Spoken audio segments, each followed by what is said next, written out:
Alright mga kapatid, manunood na naman po tayo ng balita. Dito itutok natin yan, no? Impeachment trial, imposible ba talagang ipatigil?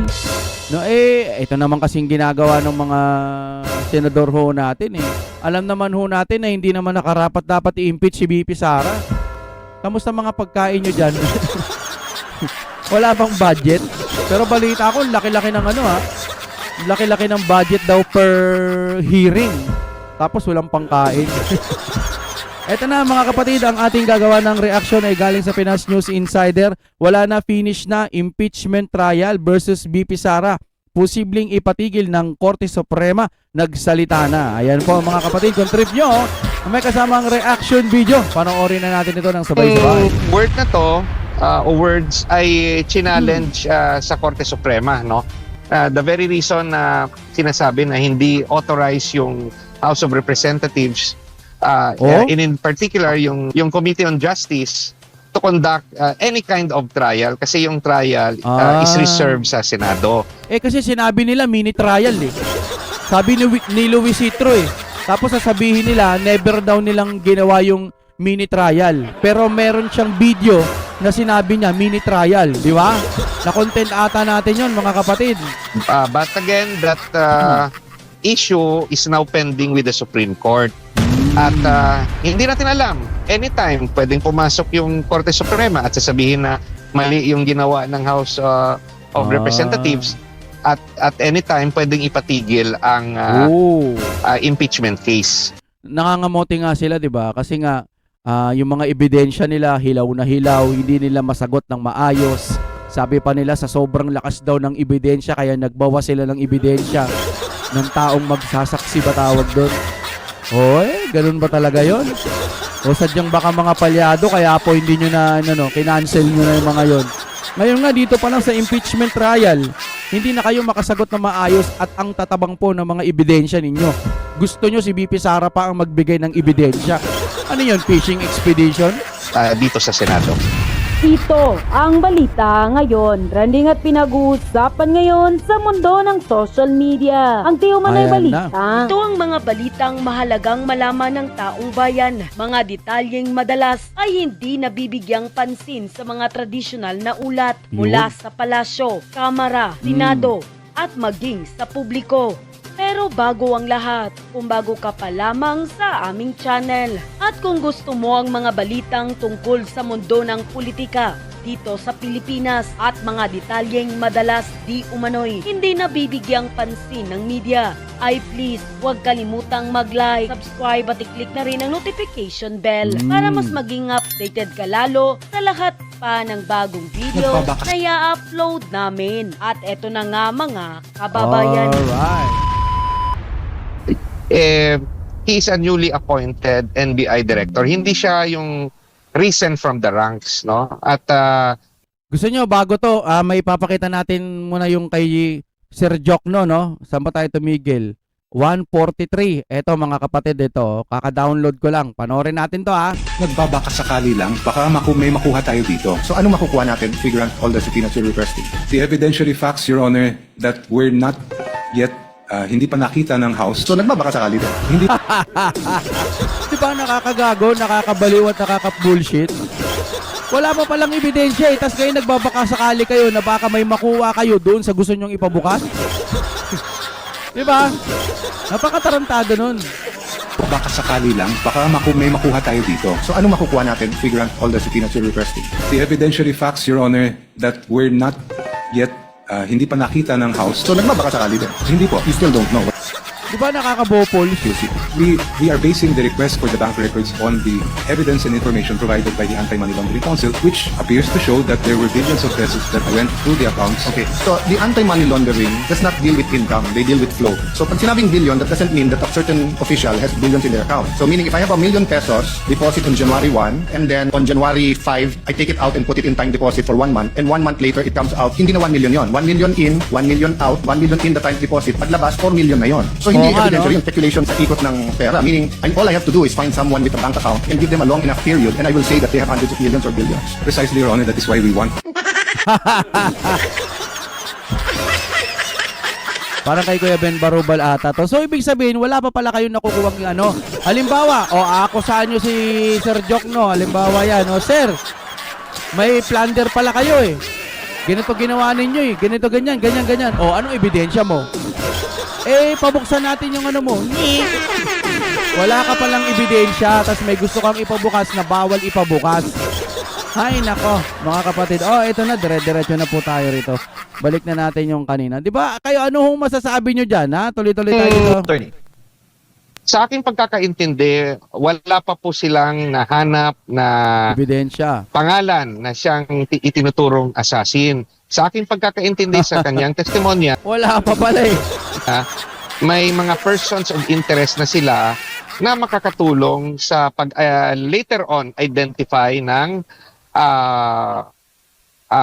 yung alleged assassin na Oo. kinausap raw ni VP Sara. Mm. Yung importante sa testimonya ni Director Matibag, sinasabi niya na base sa admission herself ni VP Sara ay nabuo na ang kanilang konklusyon tungkol sa kaso na grave threat, no. So as with regards to the identification of an alleged assassin, hindi pa natutukoy ng NBI kung meron na ngang taong ito. Mm. Opo, at posible 3 hanggang 6 na buwan daw. Inaasahang makikilala po nila ito ng mga personalidad na umano'y assassin.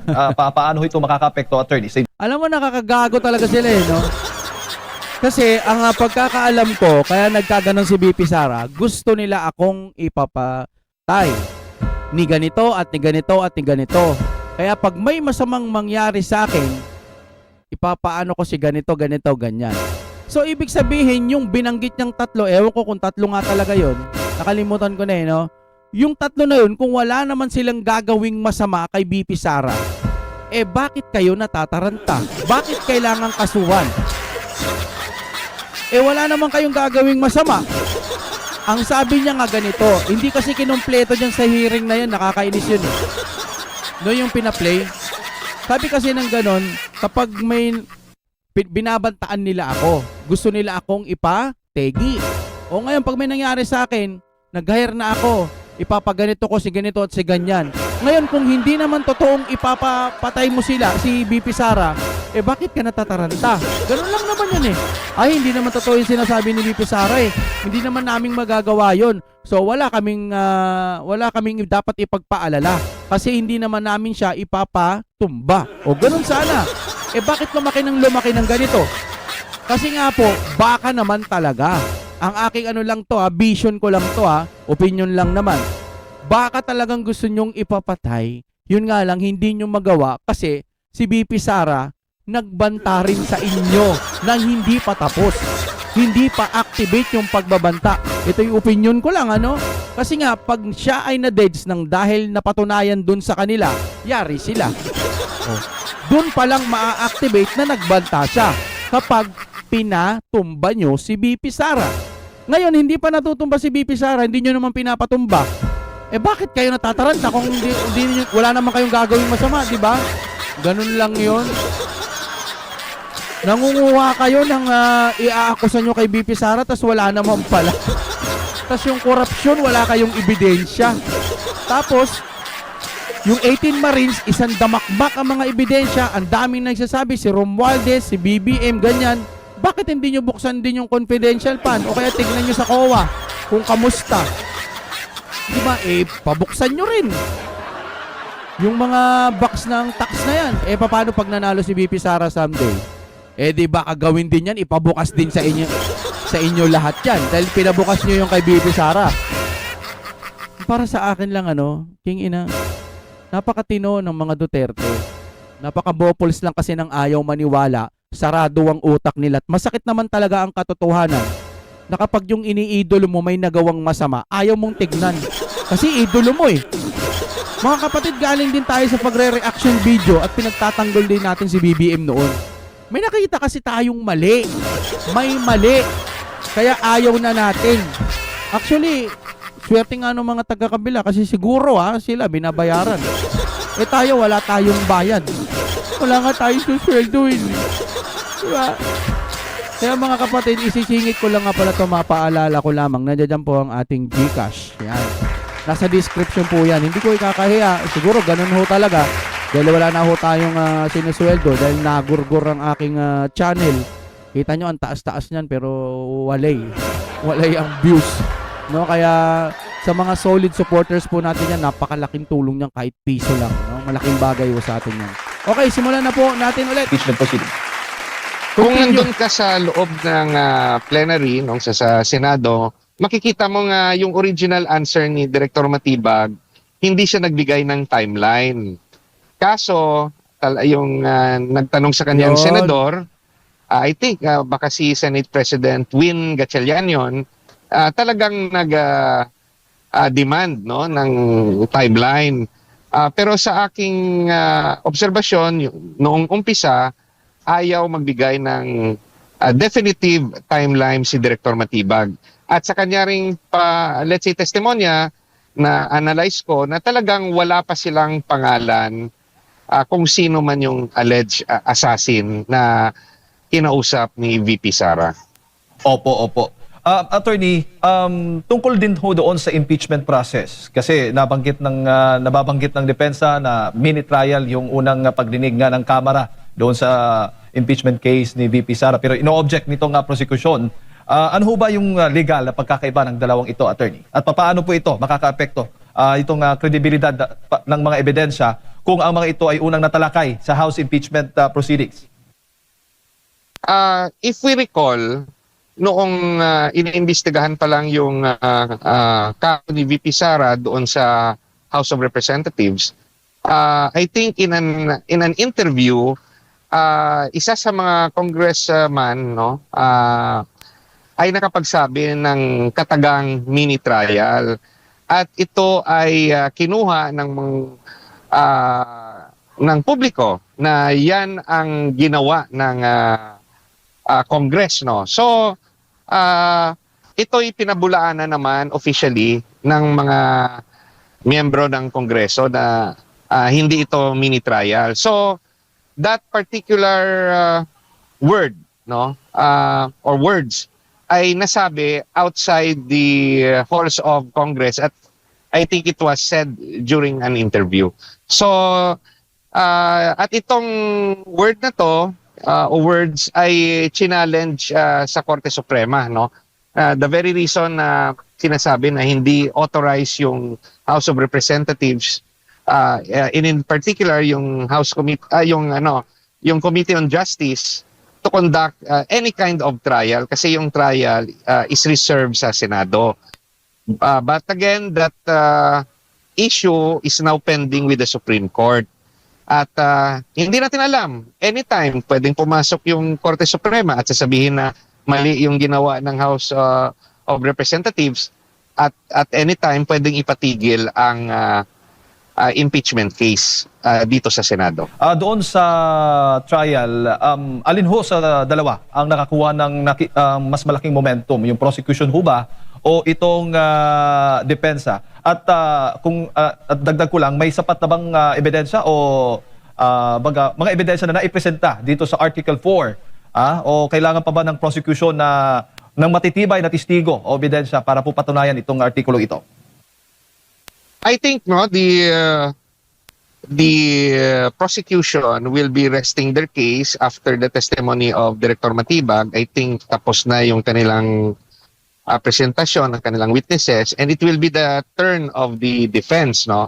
So far yung sa aking assessment, patas, no, patas yung magkadalawang panig, no, at depende na yon sa individual judges how to appreciate it, kasi yung presentasyon ng witnesses ng prosecution, they presented the stand of the NBI at yung sarili nilang interpretasyon. But the judges will have to determine na granting there is or there was grave threat that happened, will this constitute as a high crime, and will this constitute as betrayal of public trust? Kasi yung penalty naman ng grave threat sa criminal law ay mababa. At baka intindihin rin ito ng judges na pag sinabi mong high crime, yung penalty dapat mataas, nga reclusion perpetua o life imprisonment. It depends on their appreciation, magkakaiba silang lahat.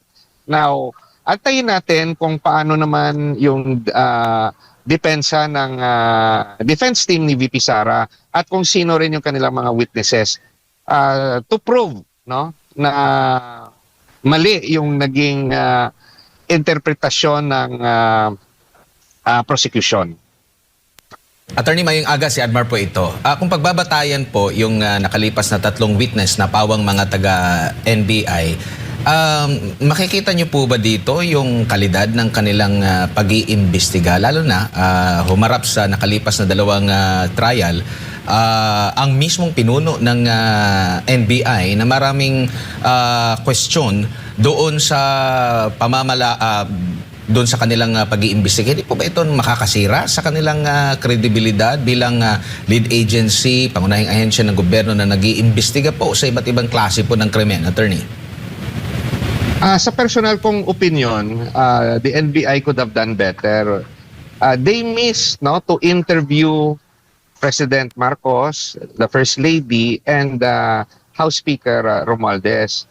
Paano nila masabi na grave threat was committed, which sa impeachment they use as a ground to interpret na high crime yon at betrayal of public trust para ground, no, for the impeachment of the Vice President? Paano nila mabigay yung ganyang konklusyon? Hindi pa naman nila nakakausap ng personal yung mga alleged victims. Malay natin, sagutin ng mga biktima na nagkaayos na sila. O sabihin ng mga biktima na iba yung interpretasyon nila at parang joke lang sa kanila at sa kanilang pananaw, hindi sila natakot. So, the NBI cannot conclude, no, or give a 100% conclusion dahil nakulang yung kanilang investigasyon sa aspeto na yon. So, they could have actually completed it if sasabihin na ni na Pangulong Marcos, ni First Lady at ni Speaker Romualdez under oath na talagang natakot sila at sa kanilang pananaw ay seryoso yon. But still, they have to overcome, no, the interpretation of each judge as to whether if grave threat was committed, kung ma-prove nila na it should be considered as a high crime and a betrayal of public trust. So that's another issue that they need to overcome in order to have a successful conviction for this impeachment trial. Opo, dito naman po tayo sa sentro ng debate rin sa social media ngayon. Yung naging pahayag po ng kapwa nyo PDP laban na si Senator Judge Robin Padilla, kung saan maraming nagkomento doon sa kanyang pahayag na sana hindi one-sided ang prosecution. At nabanggit na sa isang panayam naman kay Congresswoman Jervil Luistro, parang sinabi niya na mas nakakapagtaka kapag neutral ang prosecution at kung i-defend namin yung respondent. At ngayon, doon sa mga nakakaintindi dito sa naging pahayag ng Senator Judge, may mga lumalabas din na kanilang batayan, no, sa sinasabi dito sa Canon 2, Section 31 ng Code of Professional Responsibility and Accountability of the Philippines. Quote-unquote, the primary duty of a public prosecutor is not to convict but to see that justice is done. Ano pong masasabi niyo po dito, attorney? Kailangan napanood nila yung buong pangyayari para ma-interpret natin ng tama. Yung sa akin, nandun ako sa loob, no, ng trial court at napanood ko yung umpisa, yung reaksyon ng mga audience, yung pag-object ni Senator Raffy Tulfo,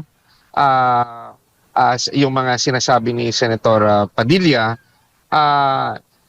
Sa aking interpretasyon, yung ibig sabihin ni Senator Padilla ay bakit, no, at napasama, at tandaan nyo, napasama yung issue ng Senator Judges, no. Yung ibig sabihin ni Senator Padilla ay bakit, no, pag sinabi ng prosecution na pwedeng magtestigo no, yung mga witnesses, kahit may mga kaso, dahil nagtanong si Senator Padilla, bakit kayo nagpipresenta ng mga testigo na may perjury cases, may pending perjury cases. Ang sagot ng prosecution, pwede silang ipresenta pag hindi pa naman sila nako-convict with finality. So sa pagkakaintindi ni Senator Padilla, napaka-unfair yan. Bakit? Dahil may